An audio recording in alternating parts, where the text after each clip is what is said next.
केसरी विरासत विच एक बार तुहाडा फिर हार्दिक स्वागत। जिवें कि तुसीं जाणदे हो कि पिछली बार असीं सरदार मल सिंह होणी साडे नाल ने, फिर तो इन्हां दे नाल इन्हां दी पुस्तक डॉक्टर अंबेडकर सिख क्यों ना बन सके, तुसीं जिस जगियासा दे नाल, जिस उम्मीद दे नाल, जिस दिलचस्पी दे नाल सानूं हुंगारा दित्ता, सानूं दोस्तां दी बहुत सारियां फोन कॉल आईयां, उन्हां ने साडे उपराले नूं बहुत ज़्यादा एप्रीशिएट किया। तो उसकी अगली कड़ी की असी गलबात शुरू करने तो पहला दस दईए कि पिछली बार जी असी पहली कड़ी सी वो इस पुस्तक की भूमिका किमें तैयार हुई, डॉक्टर अंबेडकर सिख क्यों ना बन सके, सरदार मल सिंह होना ये आइडिया कितों आया और ये जोड़े मुढ़ले इनपुट्स सीगियां वो कितों कितों हवाले जोड़े किहड़े आए हैं और ਜਿਹੜੇ इस पुस्तक लिखण का कारण बनया कि समाज में ਜਿਹੜੀਆਂ कि बहुत तरह ਦੀਆਂ भ्रांतियां कह सकते, भरम भुलेखे पाए जा रहे थे कि उन्होंने दूर करने का एक उपराला इन्होंने फिर शुरू किया। तो वो सरदार कपूर सिंह बहुत नामवर हस्ती ने पंथ की, तो उन्होंने भी जिक्र आया सीगा कि उन्होंने भी कुछ जो लिखिया सी जो अज की चर्चा का मुख बिंदु आप कह सकते हैं बन चुका है। वो कारण ये सीगा कि जो उन्होंने उत्थे शब्दावली वरती सी, तो सरदार मल सिंह ने दसिया सी कि वो कोई ना तो लिखत सी, ना वो तत्थां दे दस सी, ना ही जोड़े उन्होंने सूत्र से वो इन्ने भरोसेयोग से। तो अच्छा हुण आपां अगली गल करते हैं जी भी ये मुढ़ली गल हो गई। उस दिन महार कानफ्रेंस की गल हुई सी जिहदे च जिक्र आया सीगा कि उस वेले तक जिहड़ा अनटचेबल क्लासेस जिहड़े आ वो भी एक नहीं सी और डॉक्टर साहब का उस वेले वतीरा अमृतसर भी आ चुके हैं, वो कानफ्रेंस भी अटेंड कर चुके, उन्होंने स्वागत भी हो चुका है। तो उस अगे कानफ्रेंस भी हो चुकी ने, यतन जारी है। तो उस तो अगे जी पुस्तक आ वो किस तरह अगे बढ़ती है वो थोड़ा साढ़े पाठकों दसो कि उस तो अगला घटना चक्कर की है। वाहिगुरू जी का खालसा वाहिगुरू जी की फतेह। प्यारे दर्शकों, अगे ये जी गलबात है उसका विषय तोड़े जाए, मैं चलते चलते कुछ बेनती कराँगा।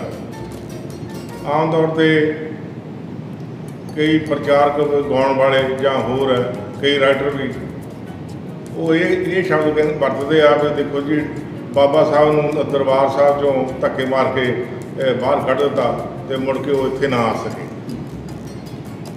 असल दे विच सच ये नहीं है। सच ये है भी जे उन्हां दा सन्मान इन्ना किया गया जी, दरबार साहब जिस दिन 12-13 नूं इत्थे आए आ ते ਕਾਰਜ ਬੰਬੇ नया गांव दादर ਦੇ ਵਿੱਚ ਬਣਾਉਣ ਦੀ ਗੱਲਬਾਤ ਹੋਈ, ਪ੍ਰੈਸ ਲਾਉਣ ਦੀ ਹੋਈ। ਹਾਂਜੀ, ਉਹ ਕਾਰਜ ਫਿਰ ਸ਼ੁਰੂ ਨਹੀਂ ਸੀ ਹੋ ਸਕਦਾ ਜੇ ਉਹਨਾਂ ਨੂੰ ਕੁਝ ਕਿਹਾ ਹੁੰਦਾ, ਕੋਈ ਉਹਨਾਂ ਪ੍ਰਤੀ ਮੰਦ ਭਾਵਨਾ ਰੱਖੀ ਹੁੰਦੀ ਜਾਂ ਕੋਈ ਮੰਦਾ ਬੋਲਿਆ ਹੁੰਦਾ ਤੇ ਉਹ ਕਾਰਜ ਕਿੱਦਾਂ ਸ਼ੁਰੂ ਹੋ ਸਕਦੇ ਸੀ। ਫਿਰ ਬਾਬਾ ਸਾਹਿਬ ਨੇ ਉੱਥੇ ਜਾ ਕੇ ਬੰਬੇ ਜਾ ਕੇ ਵਾਪਸ ਉਹਨਾਂ ਨੇ ਬਹੁਤ ਸਾਰੀਆਂ ਕਾਨਫਰੰਸਾਂ उन्होंने अटेंड अपने ਨੂੰ ਸੰਬੋਧਨ ਕੀਤਾ ਜਿਹਦੇ 'ਚ 5-5 ਹਜ਼ਾਰ 2-2 ਹਜ਼ਾਰ ਜਾਂ ਘੱਟ ਵੱਧ ਵੀ ਘੱਟ ਸੀਗੇ। ਕਈ ਕਾਨਫਰੰਸਾਂ ਉਹਨਾਂ ਨੇ ਕੀਤੀਆਂ ਤੇ ਉਹ ਜਿਹੜੀ ਮਹਾਰ ਕਾਨਫਰੰਸ ਦਾ ਜ਼ਿਕਰ ਕੀਤਾ ਸੀਗਾ। ਮਹਾਰ ਕਾਨਫਰੰਸ ਦਾ ਜਿਹੜਾ ਭਾਸ਼ਣ ਹੈ ਉਹ ਮੈਂ ਉਸ ਦਿਨ ਵੀ ਬੇਨਤੀ ਕਰੀ ਸੀ ਕਿ ਉਹ 50 ਪੇਜ ਦਾ ਆ, ਜਿਹੜਾ ਉਹਨਾਂ ਨੇ ਮਰਾਠੀ ਵਿੱਚ ਲਿਖ ਕੇ ਦਿੱਤਾ ਭਾਸ਼ਣ। ਉਹਦਾ ਅਨੁਵਾਦ ਜਿਹੜਾ ਆ डॉक्टर बाबा साहब writing and speeches volume 17 the part 3 उस दे 120-25 सफ़े तो बाद वो भाषण मिलता है जी। और वो जो भाषण है ये अनुवाद मैं अपनी किताब जी डॉक्टर अंबेडकर सिख क्यों ना बन सके दोषी कौन 558 सफ़े की आ। ये जिथे होर कई लिखतां का अनुवाद ये लाया, उत्थे इस कानफ्रेंस का अनुवाद भी लाया जो बहुत अहम है। तो वो पिछे जिथे कानफ्रेंस का भाषण खत्म होंदा उत्थे एक सफ़े की तकरीबन लिखत है बी यूअर ओन लाइट, भी अपना दीपक आप बनो। असल दे विच वो जिहड़ा पैरा आ वो जोड़ा कानफ्रेंस जी 12-13 अक्तूबर 1935 में हुई सी, ਉਹਦੇ ਆਖਰ ਤੇ ਡਾਕਟਰ ਸਾਹਿਬ ਨੇ ਉਹ ਪੈਰਾ ਲਫ਼ਜ਼ ਬੋਲੇ ਸੀਗੇ ਜਦੋਂ ਉਹਨੇ ਭਾਸ਼ਣ ਸਮਾਪਤ ਕੀਤਾ। ਪਰ ਮਹਾਰਾਸ਼ਟਰ ਗੌਰਮੈਂਟ ਨੇ ਉਹ ਪੈਰਾ ਇਹ ਜਿਹੜੇ ਉੱਥੇ ਦੇ ਸੰਪਾਦਕ ਹੈਗੇ ਆ ਜਾਂ ਜਿਨ੍ਹਾਂ ਨੇ ਵੀ ਇਹ ਵੋਲਮ ਛਾਪੇ ਆ ਰਹੇ ਕੀਤਾ ਜਿਹੜਾ ਪੈਨਲ ਸੀਗਾ ਉਹਨਾਂ ਨੇ ਉਸ ਪੈਰੇ ਨੂੰ ਇੱਥੇ ਲਿਆ ਕੇ ਪਿੱਛੇ ਲਾਇਆ। ਅੱਛਾ। ਉਹ ਲਾਉਣ ਦਾ ਜਿਹੜਾ ਕਾਰਨ ਆ ਉਹ ਸਮਝ ਪੈਂਦੀ ਆ ਵੀ ਕਿਉਂਕਿ ਉਹਦੇ ਵਿੱਚ ਅਖੀਰ ਤੇ ਇਹ ਜਿਹੜੀ ਮਹਾਤਮਾ ਬੁੱਧ ਦੀ ਸਿਧਾਰਥ ਬੁੱਧ ਦੀ ਜਿਹੜੀ ਗੱਲਬਾਤ ਆਪਣੇ ਭਤੀਜੇ ਆਨੰਦ ਦੇ ਨਾਲ ਆ ਵੀ ਸੱਚੇ ਰਹੋ, ਸੱਚ ਤੇ ਪਹਿਰਾ ਦਿਓ, ਇਹੋ ਜਿਹੇ ਸ਼ਬਦਾਂ ਨਾਲ ਉਹ ਸਮਾਪਤ ਹੁੰਦੀ ਆ। ਤੇ ਉਹ ਉੱਥੇ ਲਾਉਣ ਦਾ ਮਕਸਦ ਇਹ ਆ ਵੀ ਜਿਹੜੇ ਲੋਕ ਆ ਉਹਨਾਂ ਨੂੰ ਇਸ ਗੱਲ ਦਾ ਭੰਬਲ ਭੁਸੇ 'ਚ ਰਹਿਣ, ਉਹਨੂੰ ਸਮਝ ਨਾ ਪਵੇ ਲੋਕਾਂ ਨੂੰ ਵੀ ਉਹਦਾ ਜੀ ਬੁੱਧ ਧਰਮ ਅਪਣਾ ਰਿਹਾ ਸੀਗੇ ਵੀ ਉੱਥੇ ਉੱਧਰੋਂ ਤਾਂ ਕਾਲਜ ਬਣ ਰਿਹਾ, ਉੱਧਰੋਂ ਪ੍ਰੈਸ ਲਾਈ ਜਾ ਰਹੀ ਆ। ਬਾਬਾ ਸਾਹਿਬ ਜਾ ਕੇ ਉੱਥੋਂ ਨਕਸ਼ਾ ਵੀ ਲਾਇਆ ਜੀ, ਤੇ ਬਾਅਦ ਦੇ ਵਿੱਚ ਉਹ ਕੰਮ ਹੋਣਾ ਸੀਗਾ ਕਾਲਜ ਵਾਲਾ ਪ੍ਰੈਸ ਵਾਲਾ। ਉੱਧਰੋਂ ਤਾਂ ਉਹ ਕਾਰਜ ਹੋ ਰਿਹਾ, ਉੱਧਰੋਂ ਬਾਬਾ ਸਾਹਿਬ ਕਾਨਫਰੰਸਾਂ ਨੂੰ ਐਡਰੈਸ ਕਰ ਰਹੇ ਆ, ਤੇ ਉਹਦਾ ਸਿੱਖ ਧਰਮ ਵੱਲ ਨੂੰ ਮਤਲਬ ਉਹਨਾਂ ਦਾ ਰੁਝਾਨ ਹੈ, ਤੇ ਉਹਨਾਂ ਨੇ ਬੁੱਧ ਧਰਮ ਦਾ ਪ੍ਰਚਾਰ ਥੋੜ੍ਹੀ ਉੱਥੇ ਕਰਨਾ ਸੀਗਾ। ਜਦੋਂ ਕਿ ਬਾਬਾ ਸਾਹਿਬ ਆਪਣੇ 30/11/1935 ਦੇ ਇੱਕ ਭਾਸ਼ਣ ਦੇ ਵਿੱਚ ਉਹ ਕਹਿ ਚੁੱਕੇ ਆ ਵੀ ਬੁੱਧ ਧਰਮ ਨੂੰ ਅਪਣਾਉਣ ਵਿੱਚ ਉੱਥੇ ਕੁਝ ਮਜਬੂਰੀਆਂ ਆ, ਤੇ ਮੇਰਾ ਜਿਹੜਾ ਸਮਾਜ ਹੈ ਇਹ ਆਰੀਆ ਸਮਾਜ ਨੂੰ ਬਿਲਕੁਲ ਨਕਾਰ ਚੁੱਕਾ ਆ, ਤੇ ਹੁਣ ਅਸੀਂ ਸਿੱਖ ਧਰਮ ਵਿੱਚ ਜਾਣ ਲਈ ਜਿਹੜੀ ਆ ਵਿਚਾਰ ਕਰਾਂਗੇ ਜੀ। ਹੁਣ ਤੁਸੀਂ ਗੱਲ ਕਰ ਰਹੇ ਜਿਹੜੀ ਮਹਾਰਾਸ਼ਟਰ ਸਰਕਾਰ ਨੇ ਜਿਹੜੇ ਵੋਲੀਅਮ ਛਾਪੇ ਹੋਏ ਆ, ਉਹਦੇ ਵਿੱਚ ਵੀ ਜਿਹੜਾ ਸੰਪਾਦਕ ਆ ਉਹ ਕਿਤੇ ਨਾ ਕਿਤੇ ਇਹ ਸੋਚ ਨਾਲ ਸੰਬੰਧਿਤ ਆ ਕਿ ਜਨਤਾ ਨੂੰ ਇਹ ਦੱਸਿਆ ਜਾਵੇ ਕਿ ਉਹ ਬੁੱਧ ਧਰਮ ਵੱਲ ਜ਼ਿਆਦਾ ਉਹ ਪ੍ਰੇਰਿਤ ਸੀ, ਜਦੋਂ ਕਿ ਸਿੱਖ ਪੰਥ ਵਿੱਚ ਉਹਨਾਂ ਦੀਆਂ ਸਰਗਰਮੀਆਂ ਲਗਾਤਾਰ ਉਹਨਾਂ ਦੀ ਲੀਡਰਸ਼ਿਪ ਦੇ ਨਾਲ ਸੰਬੰਧ ਜਿਹੜੇ ਲਗਾਤਾਰ ਜਾਰੀ ਸੀ, ਔਰ ਇੱਧਰ ਉਹ ਜੀ ਮੈਂ ਇਸ ਨਿਰਣੇ ਤੇ ਪਹੁੰਚਾ ਵੀ ਉਹ ਜਿਹੜਾ ਪਹਿਰਾ ਆ ਉਹਨੂੰ ਇਸ ਕਾਨਫਰੰਸ ਦੇ ਅਖੀਰ ਤੇ ਮਤਲਬ ਉਹਨੂੰ ਤਾਂ ਉੱਥੇ ਉਹ ਲਾਇਆ ਗਿਆ। ਅੱਗੇ ਇਹ ਆ ਵੀ ਜਿਹੜੇ ਵੱਖ-ਵੱਖ ਧਿਰਾਂ ਆ ਉਹ ਇਹ ਕੋਸ਼ਿਸ਼ ਵਿੱਚ ਸਨ ਵੀ ਇਹ ਬਾਬਾ ਸਾਹਿਬ ਆਪਣੇ ਅਛੂਤ ਲੋਕਾਂ ਨੂੰ ਲੈ ਕੇ ਲੱਖ ਕਰੋੜਾਂ ਦੀ ਗਿਣਤੀ 'ਚ ਸਾਡੇ ਧਰਮ 'ਚ ਆ ਜਾਣ, ਤੇ ਉਹ ਜਿਹੜਾ ਉਪਰਾਲਾ ਆ ਇਹ ਜਿਹੜੇ ਬੁੱਧ ਸੀਗੇ ਉਹ ਵੀ ਕਰ ਰਹੇ ਸੀਗੇ। ਤੇ ਇੱਕ ਇਟਲੀ ਦਾ ਬੋਧੀ ਸੀ, ਉਹ 11/6/1936 ਨੂੰ 10/6/1936 ਨੂੰ ਬਾਬਾ ਸਾਹਿਬ ਨੂੰ ਮਿਲਿਆ ਜੀ, ਤੇ ਜਿਹੜੀ 11/6/1936 ਦੀ ਅਖਬਾਰ ਦੇ ਵਿੱਚ ਉਹ ਇੰਟਰਵਿਊ ਆਈ ਆ ਜੀ, ਔਰ ਇਸ ਕਿਤਾਬ ਦੇ ਵਿੱਚ ਉਹਦਾ ਅਨੁਵਾਦ ਮੈਂ ਲਾਇਆ ਜੀ। ਉਹਦੇ ਵਿੱਚ ਉਹਨੇ ਜਿਹੜਾ ਬੁੱਧ ਮੌਂਕ ਸੀਗਾ, ਭਿਕਸ਼ੂ ਸੀਗਾ, ਉਹ ਰੇਵ ਨਾਂ ਦੇ ਨਾਲ ਸ਼ੁਰੂ ਹੁੰਦਾ ਉਹਨਾਂ ਦਾ ਨਾਂ। ਉਹਨੇ ਕਿਹਾ ਵੀ ਮੈਂ ਬਾਬਾ ਸਾਹਿਬ ਦੇ ਨਾਲ ਬਹੁਤ ਖੁੱਲ੍ਹੀ ਗੱਲਬਾਤ ਕੀਤੀ ਆ, ਚਰਚਾ ਕੀਤੀ ਆ ਬੁੱਧ ਧਰਮ ਬਾਰੇ। ਉਹਨਾਂ ਨੂੰ ਮੈਂ ਕਿਹਾ ਵੀ ਤੁਸੀਂ ਬੁੱਧ ਧਰਮ 'ਚ ਸ਼ਾਮਲ ਹੋ ਜਾਓ, ਇਹਦੇ ਨਾਲ ਤੁਹਾਡਾ ਜਿਹੜਾ ਸਮਾਜਿਕ ਸਟੇਟਸ ਹੈ ਅਛੂਤਾਂ ਦਾ ਬਹੁਤ ਉੱਚਾ ਹੋ ਜਾਊਗਾ, ਇੱਥੇ ਕੋਈ ਭਰਮ ਭੇਦ ਨਹੀਂ ਹੈ, ਊਚ ਨੀਚ ਨਹੀਂ ਹੈ। ਤੇ ਉਹਨੇ ਬੋਧੀ ਭਿਕਸ਼ੂ ਨੇ ਅਖੀਰ ਤੇ ਇਹ ਗੱਲ ਕਹੀ ਆ ਵੀ ਮੈਂ ਇਹ ਮਹਿਸੂਸ ਕੀਤਾ ਵੀ ਬਾਬਾ ਸਾਹਿਬ ਜਿਹੜੇ ਆ ਉਹ ਬੁੱਧ ਧਰਮ ਪ੍ਰਤੀ ਕਾਫੀ ਝੁਕਾਅ ਰੱਖਦੇ ਆ, ਪਰ ਉਹਨਾਂ ਨੇ ਮੈਨੂੰ ਕੋਈ ਜਿਹੜਾ ਪੱਕਾ ਜਿਹੜਾ ਜਵਾਬ ਆ ਜਾਣੀ ਪੱਕਾ ਵਚਨ ਨਹੀਂ ਮੇਰੇ ਨਾਲ ਕੀਤਾ ਜੀ। ਆਪਣੇ 15/6/1936 ਤੱਕ ਜਿਹੜੇ ਸਿੱਖਾਂ ਦੇ ਨੁਮਾਇੰਦੇ ਸੀ ਉਹਨਾਂ ਨੇ ਡਾਕਟਰ ਸਾਹਿਬ ਦੇ ਨਾਲ 15/6/1936 ਤੱਕ ਮੀਟਿੰਗਾਂ ਜਿਹੜੀਆਂ ਆਪਣੀਆਂ ਸਾਰੀਆਂ ਕਰ ਲਈਆਂ ਸੀਗੀਆਂ, ਫਾਈਨਲ ਕਰ ਲਈਆਂ ਸੀ ਵੀ ਜਿਹੜਾ ਜੇ ਸਿੱਖ ਧਰਮ ਅਪਣਾਉਣਾ ਆ ਉਹਦੇ ਪ੍ਰਤੀ ਸਾਰੀ ਗੱਲਬਾਤ ਉਹਨੇ ਨਿਬੇੜ ਲਈ ਸੀ ਜੀ। ਤੇ ਡਾਕਟਰ ਸਾਹਿਬ ਮੋਰੇ ਜਿਹੜੀ ਪ੍ਰੋਬਲਮ ਇਹ ਸੀ ਵੀ ਸਭ ਤੋਂ ਪਹਿਲਾਂ ਜਿਹੜਾ ਵਿਰੋਧ ਹੈ 15/10/1935 ਨੂੰ ਗਾਂਧੀ ਨੇ ਕੀਤਾ। ਓਕੇ। ਉਹ ਤੋਂ ਬਾਅਦ 26 ਤਰੀਕ ਉਸੇ ਮਹੀਨੇ ਦੀ 26 ਤਰੀਕ ਨੂੰ ਫਿਰ ਗਾਂਧੀ ਨੇ ਆਪਣੇ ਡਾਕਟਰ ਸਾਹਿਬ ਦੇ ਖਿਲਾਫ ਬਿਆਨ ਦਿੱਤਾ। ਫਿਰ ਮਾਰਚ ਦੇ ਮਹੀਨੇ ਵਿੱਚ ਵੀ ਗਾਂਧੀ ਨੇ ਡਾਕਟਰ ਸਾਹਿਬ ਦੇ ਖਿਲਾਫ ਲਿਖਿਆ, ਉਹਨੇ ਆਪਣੇ ਰਸਾਲੇ ਦੇ ਵਿੱਚ ਵੀ ਉਹਨੇ ਲਿਖਿਆ, ਤੇ ਉਹਨਾਂ ਦਾ ਜਿਹੜਾ ਅਨੁਵਾਦ ਆ ਇਸੇ ਬੁੱਕ 'ਚ ਤੁਹਾਨੂੰ ਜਿਹੜੇ ਦਰਸ਼ਕ ਆ ਉਹਨਾਂ ਨੂੰ ਮਿਲੇਗਾ। ਠੀਕ ਹੈ ਜੀ, ਕਿਉਂਕਿ ਮੈਂ ਉਹ ਚਲਾਇਆ ਹੈਗਾ ਅਨੁਵਾਦ ਕਰਕੇ। ਤੇ ਫਿਰ ਜਿਹੜੀ ਗਾਂਧੀ ਵਿਰੋਧ ਕਰਦਾ ਸੀ ਤੇ ਕਾਂਗਰਸ ਵਿਰੋਧ ਕਰਦੀ ਸੀ, ਬਾਊ ਜਗਜੀਵਨ ਰਾਮ ਵਿਰੋਧ ਕਰਦਾ ਸੀ। ਹੋਰ ਮੈਨੂੰ ਉਸ ਵੇਲੇ 10 ਲੀਡਰਾਂ ਦੇ ਜਿਹੜੇ ਡਿਪਰੈਸ ਕਲਾਸ ਦੇ ਲੀਡਰ ਸੀ ਜਾਂ ਜਿਹੜੇ ਕਾਂਗਰਸ ਦੇ ਪ੍ਰਭਾਵ ਥੱਲੇ ਲੀਡਰ ਸੀ ਅਛੂਤਾਂ ਵਿੱਚੋਂ, ਉਹਨਾਂ ਦੀ ਲਿਸਟ ਇਸ ਕਿਤਾਬ ਦੇ ਵਿੱਚ ਮੈਂ ਲਾਈ ਹੈ ਜਿਹੜੀ ਮੈਨੂੰ ਉਸ ਵੇਲੇ ਮਿਲ ਚੁੱਕੀ। ਪਰ ਹੁਣ ਉਹ ਜਿਹੜੇ ਗਦਾਰ ਹੈ ਉਹਨਾਂ ਦੀ ਲਿਸਟ ਜਿਹੜੀ ਅਗਲੀ ਕਿਤਾਬ ਦੇ ਵਿੱਚ ਉਹ ਦਿੱਤੀ ਜਾਊਗੀ, ਉਹ ਵੱਧ ਗਈ ਆ, ਉਹ 24-25 ਤੱਕ ਹੋ ਗਈ ਆ। ਤੇ ਜਿੱਥੇ ਇਹ ਜਿਹੜੇ ਹਿੰਦੂ ਆ ਉਹ ਵਿਰੋਧ ਕਰਦੇ ਸੀ ਤੇ ਇਹ ਆਰੀਆ ਸਮਾਜੀ ਪੰਜਾਬ ਦੇ ਸਭ ਤੋਂ ਵੱਧ ਵਿਰੋਧ ਕਰਦੇ ਸੀ, ਉੱਥੇ ਫਿਰ ਡਾਕਟਰ ਸਾਹਿਬ ਦੇ ਮੂਹਰੇ ਇਹ ਸਵਾਲ ਖੜਾ ਹੋ ਗਿਆ ਵੀ ਹੁਣ ਕੀ ਕੀਤਾ ਜਾਵੇ ਜੀ। ਉਹਨਾਂ ਨੇ ਆਪਣੇ ਸਾਥੀਆਂ ਦੇ ਨਾਲ ਸਲਾਹ ਕੀਤੀ ਦੇਸ਼ ਅੰਦਰ ਜਿੱਥੇ ਜਿੱਥੇ ਵੀ ਉਹਨਾਂ ਦੇ ਸੰਪਰਕ ਸੀਗਾ ਹਾਂਜੀ ਤੇ ਉਹਨਾਂ ਨਾਲ ਸਲਾਹ ਕੀਤੀ। ਉਹਨਾਂ ਨੇ ਕਿਹਾ ਵੀ ਜਿਹੜੀ ਹਿੰਦੂ ਮਹਾਸਭਾ ਆ ਇਹ ਥੋੜਾ ਦਮ ਭਰਦੀ ਆ, ਕਿਉਂਕਿ ਹਿੰਦੂ ਮਹਾਸਭਾ ਦੇ ਲੀਡਰ ਜਿਹੜੇ ਸੀ ਉਹ ਡਾਕਟਰ ਸਾਹਿਬ ਨੂੰ ਮਿਲ ਚੁੱਕੇ ਸੀਗੇ ਜੀ। ਤੇ ਇੱਕ ਉਹਨਾਂ ਦਾ ਕੋਈ ਸੰਤ ਸੀਗਾ ਮਸ਼ਹੂਰ ਨਾਂ ਉਸਦਾ ਲਿਖਿਆ ਆ। ਉਹਨੇ ਬਾਬਾ ਸਾਹਿਬ ਨਾਲ ਖੁੱਲ੍ਹੀ ਗੱਲਬਾਤ ਕੀਤੀ। ਉਹਨੇ ਬਾਬਾ ਸਾਹਿਬ ਤੋਂ ਇਹ ਵਚਨ ਲੈ ਲਿਆ ਕਿ ਜਦੋਂ ਵੀ ਤੁਸੀਂ ਕੋਈ ਸ਼ਰੀਕਾ ਧਰਮ ਬਣਾਉਣਾ ਆ ਜਾਂ ਜਿਸ ਧਰਮ ਵੱਲ ਨੂੰ ਵੀ ਜਾਣਾ ਆ ਕਿ ਤੁਸੀਂ ਸਾਡੇ ਨਾਲ ਪਹਿਲਾਂ ਸਾਨੂੰ ਸਾਡੇ ਨਾਲ ਗੱਲਬਾਤ ਵਿਚਾਰ ਵਟਾਂਦਰਾ ਕਰਨਾ ਹੈ ਜੀ। ਇਹਦਾ ਰਿਕਾਰਡਡ ਹੈ ਮੇਰੇ ਕੋਲ ਹੈ, ਠੀਕ ਹੈ ਜੀ। ਉਹਦੇ ਸਬੂਤ ਹੈ, ਠੀਕ ਹੈ। 2 ਸਬੂਤ ਮੇਰੇ ਪਾਸ ਹੈ। ਇੱਕ ਹੈ general of south Asia studies ਜੀ ਅਪ੍ਰੈਲ 2006 ਦਾ ਪੇਪਰ ਹੈ। ਠੀਕ ਹੈ ਜੀ। ਉਹ ਡਾਕਟਰ ਮੁੰਜੇ ਤੇ ਅੰਬੇਦਕਰ ਸਮਝੌਤਾ ਆ ਪੈਕਟਵਾ ਇੰਗਲਿਸ਼ 'ਚ ਹੈ। ਉਹਦਾ ਅਨੁਵਾਦ ਅਗਲੀ ਕਿਤਾਬ ਦੇ ਵਿੱਚ ਲੱਗੇਗਾ। ਤੇ ਉਸ ਤੋਂ ਬਾਅਦ ਫਿਰ ਜਿਹੜਾ ਸੇਠ ਬਿਰਲਾ ਸੀ ਉਹਨੇ ਡਾਕਟਰ ਮੁੰਜੇ VS ਮੁੰਜੇ ਹਾਂਜੀ ਜਿਹੜਾ ਹਿੰਦੂ ਮਹਾਸਭਾ ਦਾ ਪ੍ਰਧਾਨ ਸੀ ਹਾਂਜੀ ਉਹਦੇ ਨਾਲ ਗੱਲਬਾਤ ਕਰਕੇ, ਕਿਉਂਕਿ ਬਿਰਲੇ ਦੇ ਪ੍ਰਭਾਵ ਥੱਲੇ ਸੀ ਔਰ ਬਿਰਲਾ ਇਹਨਾਂ ਦਾ ਕਈਆਂ ਦਾ ਗੁਰੂ ਸੀਗਾ ਜੀ। ਉਹ ਇੰਨਾ ਚੇਤਨ ਵਿਅਕਤੀ ਸੀਗਾ, ਇਹਨਾਂ ਦਾ ਕਈਆਂ ਦਾ ਉਹ ਬਿਰਲਾ ਗੁਰੂ ਸੀਗਾ ਜੀ। ਔਰ ਹਿੰਦੂ ਲੀਡਰਾਂ ਨੂੰ ਇਸ ਗੱਲ ਦਾ ਖਤਰਾ ਸੀ ਵੀ ਉਹ ਇਸਲਾਮ ਨਾ ਕਦੇ ਧਾਰਨ ਕਰ ਲੈਣ। ਹਾਂਜੀ। ਔਰ ਉਹ ਇਸ ਕਰਕੇ ਜਿਹੜੀ ਹਿੰਦੂ ਮਹਾਸਭਾ ਸੀ ਉਹਨਾਂ ਦੇ ਲੀਡਰਾਂ ਨੇ ਇੱਕ ਡਾਕਟਰ ਕੋਟਾ ਕੋਟੀ ਜਿਹੜੇ ਬਹੁਤ ਵਧੀਆ ਇਨਸਾਨ ਸੀਗੇ ਜੀ। ਉਹ ਸ਼ੰਕਰਾਚਾਰੀਆ ਸੀਗੇ ਕਰਵੀਰ ਮੱਠ ਦੇ। ਅੱਛਾ ਜੀ। ਉਹਨਾਂ ਦੇ ਉਪਰਾਲਿਆਂ ਦੇ ਨਾਲ ਤੇ ਸੇਠ ਬਿਰਲੇ ਦੇ ਉਪਰਾਲੇ ਦੇ ਨਾਲ ਡਾਕਟਰ ਮੁੰਜੇ ਨੂੰ ਦਿੱਲੀ ਤੋਂ ਬੁਲਾਇਆ ਗਿਆ। ਅੱਛਾ ਜੀ। ਜਿਹੜੇ 18/6/1936 ਨੂੰ ਸ਼ਾਮ ਨੂੰ ਬਾਬਾ ਸਾਹਿਬ ਦੇ ਘਰ ਆਏ ਆ ਜੀ। ਰਾਜਗ੍ਰਹਿ ਜਿਹੜਾ ਨਵਾਂ ਘਰ ਉਹਨਾਂ ਨੇ ਦੂਸਰਾ ਬਣਾਇਆ ਸੀ ਜੀ।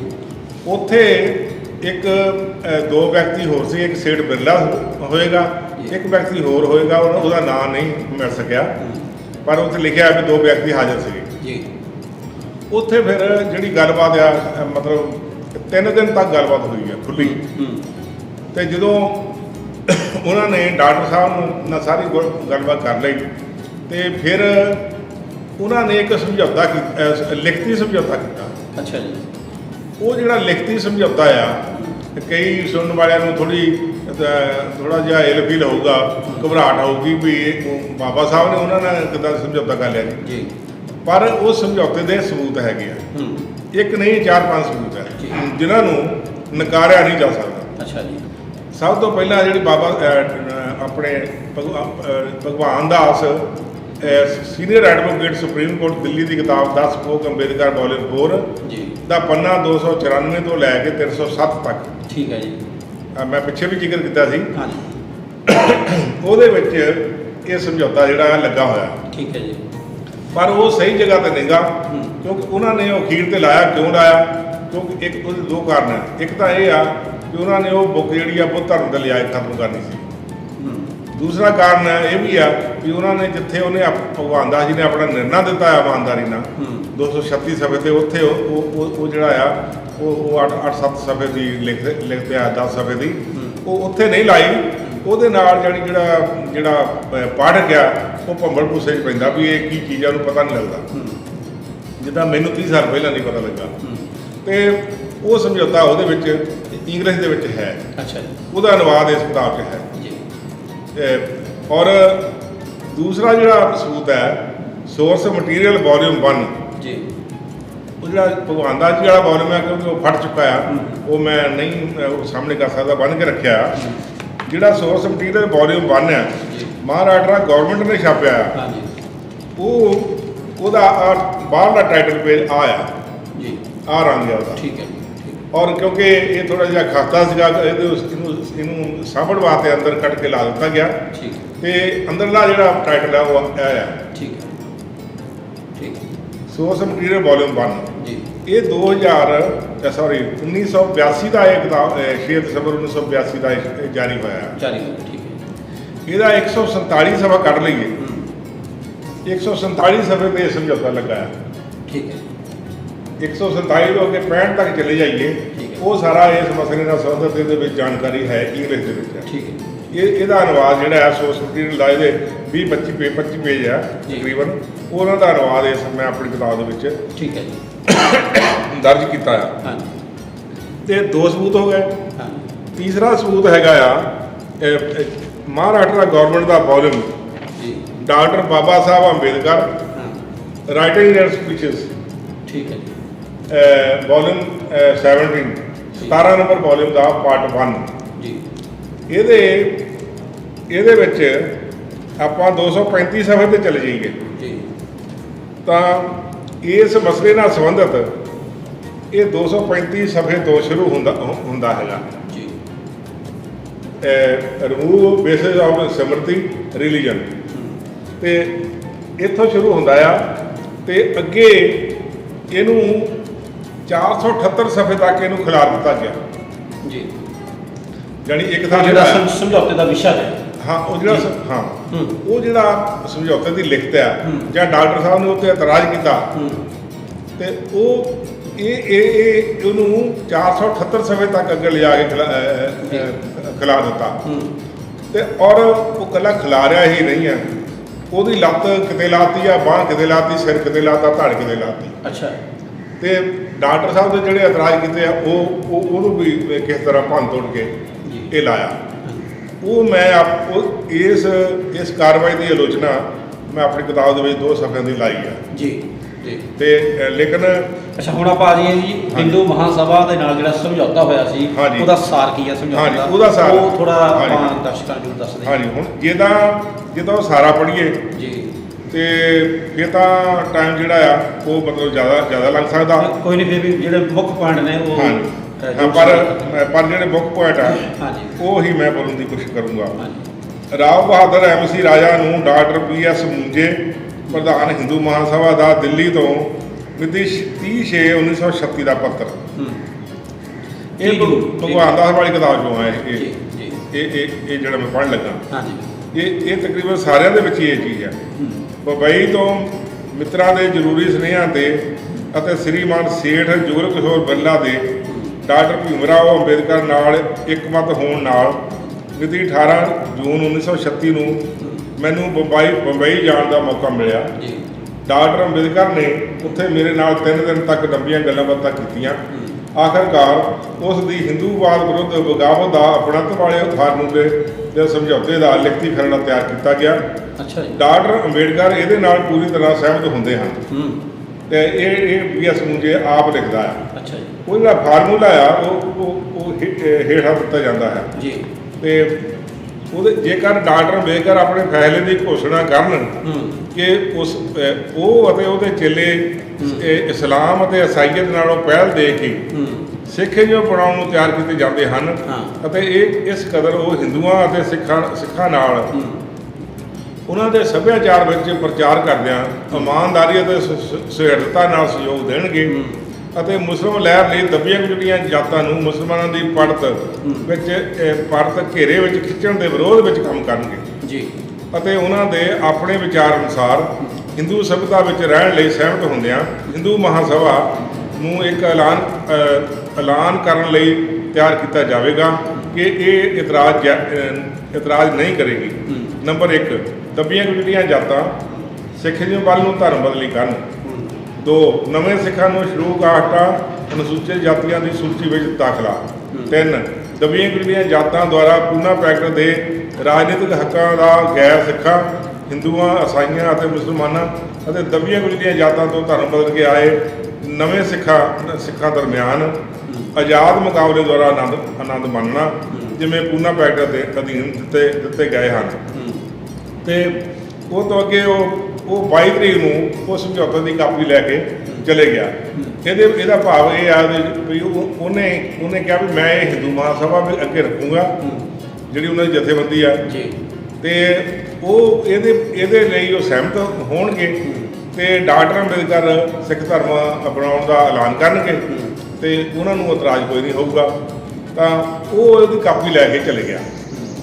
ਉਹਨੇ ਆਪਣੀ ਜਿਹੜੀ ਹਿੰਦੂ ਮਹਾਸਭਾ ਸੀ ਦਿੱਲੀ ਉਹਦੀ ਮੀਟਿੰਗ ਬੁਲਾ ਕੇ ਫੌਰੀ ਉਹ ਇਹ ਸਮਝੌਤਾ ਉਹਨਾਂ ਦੇ ਅੱਗੇ ਰੱਖਿਆ ਤੇ ਉਹਨਾਂ ਨੇ ਇਸ ਸਮਝੌਤੇ ਨੂੰ ਮਤਲਬ ਪ੍ਰਵਾਨ ਕਰਨ ਤੋਂ ਨਾ ਕਰ ਦਿੱਤੀ। ਇਹ ਹਿੱਸਾ ਜਿਹੜਾ ਮਤਲਬ ਡਾਕਟਰ ਸਾਹਿਬ ਦੀ ਸਹਿਮਤੀ ਨਾਲ ਤਿਆਰ ਹੋਇਆ ਔਰ ਇਹ ਹਿੱਸਾ ਸਮਝ ਆਉਂਦੀ ਆ ਵੀ ਇਹ ਉਹਨਾਂ ਹਿੰਦੂ ਮਹਾਸਭਾ ਦੇ ਪ੍ਰਧਾਨ ਵੱਲੋਂ ਸੀਗਾ ਜੀ ਤੇ ਔਰ ਇਹਦੇ 'ਚ ਇਹ ਗੱਲ ਉੱਪਰ ਕੇ ਆਉਂਦੀ ਆ ਸਾਹਮਣੇ ਕਿ ਉਹਨਾਂ ਦਾ ਸਭ ਤੋਂ ਵੱਧ ਜਿਹੜੀ ਪਹਿਲ ਆ ਹਾਂਜੀ। ਉਹ ਸਿੱਖ ਪੰਥ ਵੱਲ ਨੂੰ ਸੀ ਹਾਂ, ਉਸ ਵੇਲੇ ਤੱਕ। ਹਾਂ। ਔਰ ਉਹ ਇਸ ਗੱਲ ਕਰਕੇ ਉਹਨਾਂ ਨਾਲ ਸਮਝੌਤਾ ਕਰਨ 'ਚ ਰਾਜੀ ਹੋ ਗਏ। ਹਾਂਜੀ। ਔਰ ਕਿਤੇ ਨਾ ਕਿਤੇ ਜਿਹੜੇ ਹਿੰਦੂ ਮਹਾਸਭਾ ਦੇ ਜਿਹੜੇ ਨੁਮਾਇੰਦੇ ਆਏ ਸੀ ਹਾਂਜੀ। ਉਹ ਵੀ ਉੱਥੇ ਮੈਨੂੰ ਲੱਗਦਾ ਜਿਹੜੀ ਆਪਾਂ ਪਿਛਲੀ ਵਿਚਾਰ ਚਰਚਾ 'ਚ ਗੱਲ ਕੀਤੀ ਸੀ ਕਿ ਹਿੰਦੂ ਦਾ ਜੋ ਮੀਨਿੰਗ ਆ, ਇੱਕ ਤਾਂ ਹਿੰਦੂ ਜਦੋਂ ਧਰਮ ਕਹਿ ਲੈਂਦੇ ਆ, ਹਾਂਜੀ। ਇੱਕ ਜਦੋਂ ਤੁਸੀਂ ਕਹੇ ਸੁਪਰੀਮ ਕੋਰਟ ਕਹਿ ਸਕਦੇ ਵੀ ਧਰਮ ਨਹੀਂ ਹੈ, ਇਹ ਇੱਕ ਲਾਈਫ ਸਟਾਈਲ ਹੈ, ਹਿੰਦੂ ਸੰਸਕ੍ਰਿਤੀ ਦੀ ਗੱਲ ਹੈ। ਅੱਛਾ ਲੱਗਦਾ ਕਿ ਹਿੰਦੂ ਮਹਾਸਭਾ ਜਿਹੜੀ ਆ ਉਹ ਸੰਸਕ੍ਰਿਤੀ ਵਾਲੀ ਗੱਲ ਨੂੰ ਵੀ ਥੋੜੀ ਜਿਹੀ ਉਸ ਪੈਟਰਨ ਨੂੰ ਵੀ ਸਮਝ ਕੇ ਚੱਲ ਰਹੀ ਹੈ। ਔਰ ਜਿਹੜੀਆਂ ਤੁਸੀਂ ਇਹ ਘਟਨਾਵਾਂ ਦੱਸ ਰਹੇ ਆ, ਇਹ ਜੂਨ 36 ਦੀਆਂ ਉਹਦੇ ਆਸੇ-ਪਾਸੇ ਦੀਆਂ ਘਟਨਾਵਾਂ ਨੇ ਸਾਰੀਆਂ। ਔਰ ਇਹਦੇ ਵਿੱਚ ਮੁਲਕ ਜਿਹੜਾ ਉਹ ਦੋ ਹਿੱਸਿਆਂ 'ਚ ਚੱਲ ਰਿਹਾ। ਇੱਕ ਪਾਸੇ ਮਹਾਤਮਾ ਗਾਂਧੀ ਤੇ ਹੋਰ ਲੋਕੀ ਆ ਜਿਹੜੇ ਧਰਮ ਤਬਦੀਲੀ ਦੇ ਖਿਲਾਫ ਚੱਲ ਰਹੇ ਆ, ਔਰ ਡਾਕਟਰ ਸਾਹਿਬ ਦਾ ਜਿਹੜਾ ਉਹ ਚੱਲ ਰਿਹਾ ਉਹ ਹਰ ਹਾਲਤ ਦੇ ਵਿੱਚ ਧਰਮ ਤਬਦੀਲੀ ਜਿਹੜੀ ਆ ਉਹਨੂੰ ਜਾਇਜ਼ ਠਹਿਰਾਉਣ ਵਾਲੀ ਜਿਹੜੀ ਧਿਰ ਆ ਉਹ ਦੋ ਤਰ੍ਹਾਂ 'ਚ ਇਸ ਵੇਲੇ ਹਾਂਜੀ। ਚੱਲ ਰਹੀ ਆ। ਤੇ ਇਸੇ ਸਮਝੌਤੇ ਦੇ ਵਿੱਚ ਜਿਹੜਾ ਡਾਕਟਰ ਸਾਹਿਬ ਦਾ ਪੱਖ ਆ, ਹਾਂਜੀ।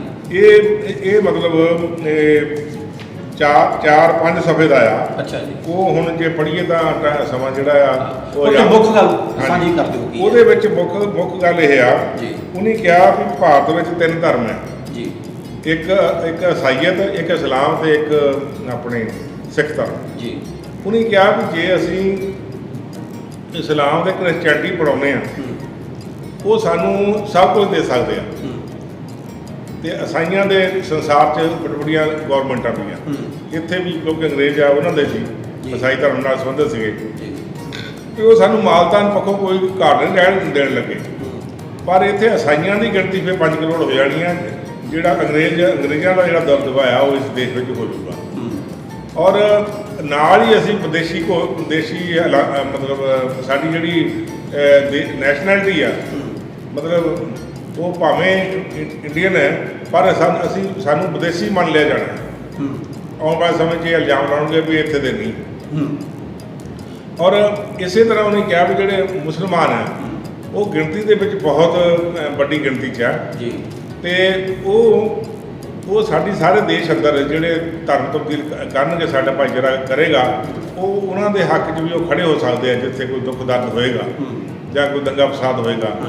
ਪਰ ਕਿਉਂਕਿ ਉਹ ਵੀ ਵਿਦੇਸ਼ਾਂ ਤੋਂ ਆਇਆ ਹੋਇਆ ਧਰਮ ਹੈ ਤੇ ਅਸੀਂ ਇਸ ਕਰਕੇ ਉਹ ਵੀ ਮੈਂ ਅਪਣਾਉਣ ਦੇ ਹੱਕ ਵਿੱਚ ਨਹੀਂ। ਫਿਰ ਉਹਨਾਂ ਨੇ ਕਿਹਾ ਵੀ ਫਿਰ ਸਿੱਖ ਧਰਮ ਹੈ ਕਿ ਇਹ ਭਾਵੇਂ ਗਿਣਤੀ 40 ਲੱਖ ਦੀ ਆ, ਪਰ ਤੇ ਇਹ ਪੰਜਾਬ ਤੱਕ ਸੀਮਿਤ ਹੈ। ਪੰਜਾਬ ਤੋਂ ਬਾਅਦ ਇਹ ਸਮਾਜਿਕ ਤੌਰ ਤੇ ਸਾਡੀ ਹੈਲਪ ਨਹੀਂ ਕਰ ਸਕਦੇ ਜਿੱਦਾਂ ਦੀ ਜੇ ਇਸਲਾਮ ਕਰ ਸਕਦਾ, ਕਿਉਂਕਿ ਸਾਰੇ ਦੇਸ਼ ਵਿੱਚ ਉਹ ਸਾਰਾ ਭਾਈਚਾਰਾ ਬੈਠਾ ਸੀ। ਸਿੱਖ ਬਾਹਰ ਬਹੁਤ ਥੋੜੇ ਸੀ ਉਸ ਵੇਲੇ। ਇਸ ਕਰਕੇ ਉਹਨੇ ਕਿਹਾ ਵੀ ਇਹ ਘਟਨਾ ਹੋਣ ਦੇ ਬਾਵਜੂਦ ਵੀ ਮੈਂ ਮਤਲਬ ਸਿੱਖ ਧਰਮ ਨੂੰ ਤਰਜੀਹ ਦਿੰਦਾ। ਤੁਹਾਡੀ ਗੱਲਬਾਤ ਤੋਂ ਇੱਕ ਚੀਜ਼ ਜ਼ਰੂਰ ਨਜ਼ਰ ਆਈ ਹੈ ਹਾਂਜੀ ਕਿ ਬੇਸ਼ੱਕ ਡਾਕਟਰ ਅੰਬੇਡਕਰ ਜੀ ਦਾ ਸਾਰਾ ਜਿਹੜਾ ਉਹ ਜ਼ੋਰ ਆ, ਸਾਰੀ ਵਿਦਵਤਾ ਉਹ ਇਹ ਸਾਬਤ ਕਰਨ ਲਈ ਲੱਗੀ ਹੋਈ ਸੀ ਆਪਣੇ ਸਮਾਜ ਨੂੰ ਕਿ ਧਰਮ ਤਬਦੀਲੀ ਕਰਨਾ ਕੋਈ ਗੁਨਾਹ ਨਹੀਂ ਹੈ। ਪਰ ਉਹ ਇਸ ਗੱਲ ਤੋਂ ਬਹੁਤ ਬਾਖੂਬੀ ਜਾਣੂ ਸੀਗੇ ਕਿ ਅਗਰ ਉਹ ਈਸਾਈਅਤ ਜਾਂ ਇਸਲਾਮ ਕਬੂਲ ਕਰਦੇ ਆ ਜਿਨ੍ਹਾਂ ਦਾ ਕਿ ਬੇਸ ਬਾਹਰੋਂ ਹੈ, ਤੇ ਉਹਦੇ ਨਾਲ ਸਾਡੇ ਦੇਸ਼ ਦਾ ਜਿਹੜਾ ਸੱਭਿਆਚਾਰ ਹੈ ਉਹਦਾ ਕਿੰਨਾ ਵੱਡਾ ਨੁਕਸਾਨ ਹੋ ਸਕਦਾ। ਹਾਂ। ਤਾਂ ਇਸ ਕਰਕੇ ਉਹਨਾਂ ਦੀ ਵੀ ਕੋਸ਼ਿਸ਼, ਪਹਿਲੀ ਕੋਸ਼ਿਸ਼ ਜਿਹੜੀ ਇਹ ਸੀ ਕਿ ਜੇ ਅਸੀਂ ਤਬਦੀਲ ਕਰਨਾ ਹੀ ਹੈ ਤੇ ਅਸੀਂ ਕਿਉਂ ਨਾ ਸਿੱਖ ਪੰਥ ਵਿੱਚ ਜਾਈਏ, ਜਿਹਦੇ ਬਾਰੇ ਉਹ ਜਾਣਕਾਰੀ ਵੀ ਲੈ ਚੁੱਕੇ ਸੀ, ਜਿੱਥੇ ਪਤਾ ਵੀ ਸਾਂਝੀ ਬਲਦਾ ਆ।